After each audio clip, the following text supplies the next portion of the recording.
Jean-Pierre Fabre, candidat du Front républicain pour l'alternance et le changement. Le numéro 2 de l'Union des forces de changement représentera le FRAC à l'élection présidentielle du 4 mars prochain. C'est ce qu'ont annoncé mercredi les leaders de l'ADI, de l'Alliance, du PSR, du Sursaut et de l'UFC. La création du FRAC fait suite aux discussions de Paris les 9 et 10 février dernier.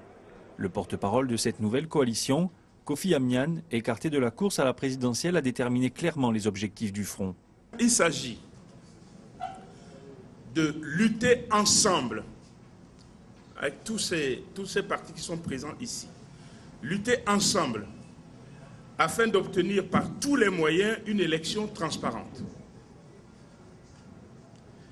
Faire campagne ensemble sur la totalité du territoire national. Protéger ensemble les résultats authentiquement sortis des urnes. Organiser ensemble la prise du pouvoir. Gouverner ensemble et démocratiquement le Togo.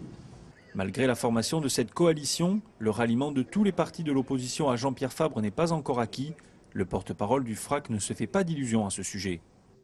J'ai rencontré individuellement à plusieurs reprises chacun des responsables des partis politiques, de la CDPA et aussi du CAR. Et je les ai rencontrés aussi collectivement avec les autres ici. Une seule question a été posée à chacun.